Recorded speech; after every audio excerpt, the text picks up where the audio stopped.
চারিদিকে শিউলির গন্ধ ঢাকে কাঠি পড়েছে, আর বাজারে হচ্ছে ঠাসা ভিড় জামা কাপড়ের দোকানে। বুঝে নিতে হচ্ছে যে বাঙালিদের শ্রেষ্ঠ উৎসব দুর্গাপুজো চলে এসেছে খুব কাছে।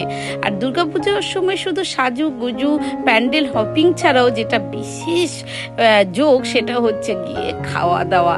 আর বিশেষ করে দুর্গা অষ্টমীর দিন প্রত্যেকের বাড়িতেই হয় লুচি আর নিরামিষ ছোলার ডাল বা আলুর দম। তো বন্ধুরা, আজকে আমি নিয়ে চলে এসেছি কিছু মশলার সহযোগে নরম তুলতুলে ফুলকো লুচি আর নারকেল দিয়ে নিরামিষ ছোলার ডালের রেসিপি। নমস্কার বন্ধুরা, সকলকে স্বাগত এস কুক অ্যান্ড ফুড চ্যানেলে। আজকে বাঙালির একদম আদি খাওয়ার বা অথেন্টিক খাওয়ার রেসিপি হচ্ছে ছোলার ডাল আর লুচি, যেটা দুর্গা অষ্টমীর হচ্ছে স্পেশাল। প্রত্যেকের বাড়িতে বাঙালিদের ঘরে কিন্তু হয়েই থাকে দুর্গা অষ্টমীর দিন। তো বন্ধুরা, আজকে একটু আমি অন্যরকমভাবে এই দুটো রেসিপি আপনাদের কাছে প্রেজেন্ট করব। তো চলুন দেখে নিই রেসিপিগুলো। ছোলার ডালটাকে ভালো করে ধুয়ে পরিষ্কার করে কিছুক্ষণের জন্য জল দিয়ে ভিজিয়ে রেখেছিলাম। এবার দেখুন ভালো করে ভেজানো হয়ে গেছে। আর ডালে থাকে প্রচুর সার, যেগুলো কিন্তু ভালো করে ধুয়ে ধুয়ে পরিষ্কার করে নিতে হয়। তো আমি এখানে ছোলার ডালের মধ্যে দিলাম কিছুটা পরিমাণে জল এবং দেব তার সাথে পরিমাণ মতো নুন আর হলুদ। যেহেতু লুচির ডাল তাই নুনটা কিন্তু একটু বুঝে শুনে দিতে হবে। আর এখানে আমি সিটি মারবো দুটো। বন্ধুরা, ওইদিকে প্রেশার কুকারে সিটি মেরে ঠান্ডা হোক প্রেশারটা, আর এইদিকে চলে এসেছি আমি এই যে একদম নিউ স্টাইলে একদম লুচির রেসিপি। এখানে নিয়ে নিলাম আমি 1.5 চামচ ময়দা, 1 চামচ আটা, আর নেব তার কিছুটা পরিমাণে হচ্ছে এখানটায় ছাতু। এবার এর মধ্যে আমি দেব নুন, চিনি আর দেব সাদা তেল। আপনারা এখানে ঘি দিতে পারেন, ঘি দিয়েও কিন্তু এই রেসিপিটা অসাধারণ লাগে। তো এবার আমি সবগুলো এত সুন্দর করে ময়াম দিয়ে নেব যাতে হাতে মুঠো করলে একদম মুঠো হয়ে যায়। এরপরে আমি এর মধ্যে যোগ করব আরেকটা জিনিস, যার জন্য কিন্তু লুচিটা হবে ভীষণ নরম তুলতুলে। তো চলুন দেখে নিই। এর মধ্যে আমি দিচ্ছি টক দই। এখানে মোটামুটি আমার বড় টিস্পুনের সাইজের হচ্ছে গিয়ে 4 চামচ আছে এখানটায় টক দই। তো টক দইটা এমনভাবেই দেব যাতে খুব একটা বেশি যেন না হয়, এবার টক হয়ে যেতে পারে, তো পরিমাণটা ভেবে চিনতে দেবেন। এবার টক দইটা দিয়ে মাখার পরে আমি দিয়ে দিলাম ওই দইয়ের বাটিটা ধুয়ে কিছুটা জল। বন্ধুরা, জলের পরিমাণটা খুব অল্পই দিতে হবে, কারণ অলরেডি ময়াম দেওয়ার পর কিন্তু এইটা মাখাই হয়ে গেছিলো দই টই দিয়ে। অল্প জল দিয়ে খুব ভালো করে মেখে এটাকে এবার আমি ঢেকে রাখবো। আর চলুন ওইদিকে দেখি প্রেশার কুকারের ডালটা একদম গলে গেল না সেদ্ধই হয়নি। তো চলুন এবার হাত দিয়ে দেখে নিই যে একদম সেদ্ধ হয়ে গেছে খুব নাকি শক্ত আছে। তো দেখুন বন্ধুরা, একদম পারফেক্ট হয়ে গেছে, না সেদ্ধ হয়েছে খুব বেশি পরিমাণে না কি একদম শক্ত আছে। এখানে দেব কিছু জিনিস, যা হচ্ছে নারকেল কুচো, কাজু, কিশমিশ আর গোটা গরম মশলা। তো বন্ধুরা, আমি এখানে কড়াই দিয়ে দিয়েছি 2 চামচ তেল আর 1 চামচ ঘি দিয়ে আমি প্রথমে নারকেলটাকে হালকা করে ভেজে তুলে নেব। নারকেলের সহযোগে ছোলার ডাল, মুখে লেগে থাকার মতন এই রেসিপিটি অবশ্যই দুর্গাপুজোর দিন একদিন কিন্তু বানিয়ে খেয়ে দেখবেন বন্ধুরা। এবার কাজু কিশমিশটাকেও আমি হালকা করে ভেজে তুলে নেব। তো কাজু কিশমিশও আমার ভাজা হয়ে গেছে, এবার এটাকে তুলে নেব।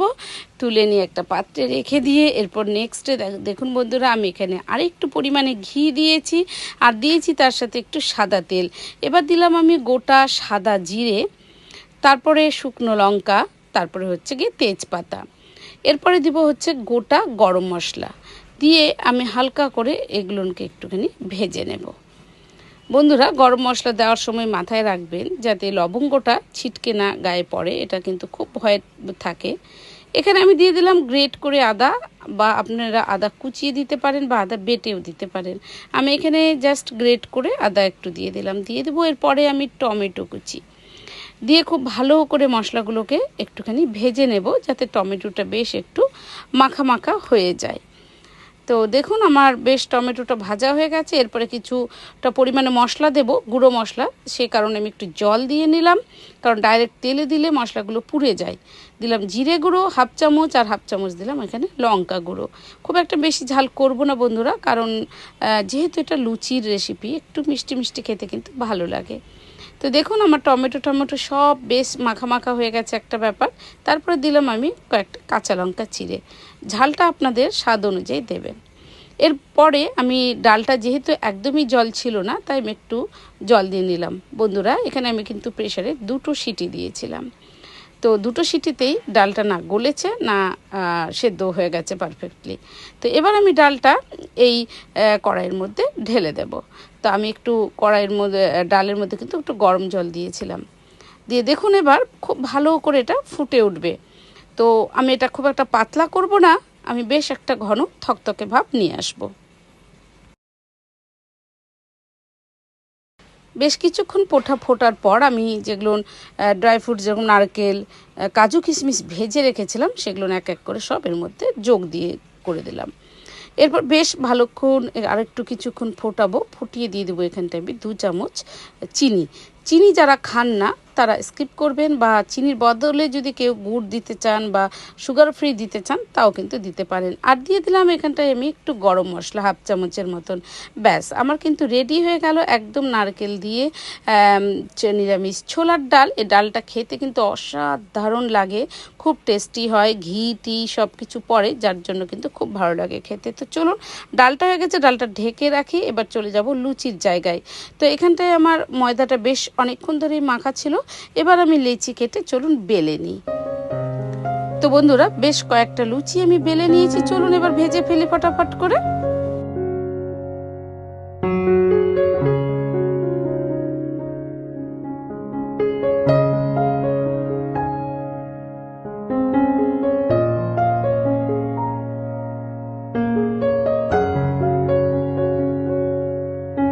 তো এইরকম নরম নরম ফুলকো ফুলকো লুচি দেখে কার জিভে জল আসছে বন্ধুরা? যদি জল এসে থাকে তাহলে দেরি না করে আজকেই বানিয়ে ফেলুন এই রেসিপিটি, এবং যদি না আজকেও বানান তাহলে কিন্তু অবশ্যই দুর্গা অষ্টমীর দিন এই রেসিপিটা একবার হলো ট্রাই করতে পারেন বন্ধুরা। তো কেমন লাগলো এই আমার আজকের একটু মশলা সহযোগে বা একটু অন্যভাবে লুচি, ফুলকো লুচি, আর তার সাথে নিরামিষ নারকেল দিয়ে ছোলার ডাল। তো আমি পরিবেশন করে দিলাম কলা পাতায় এবং তার সাথে একটা সন্দেশ। তো বন্ধুরা রেসিপিটি যদি ভালো লেগে থাকে অবশ্যই ট্রাই করে কমেন্টস করবেন। তো আজকের মতন এখানেই, নমস্কার, সবাই সুস্থ এবং ভালো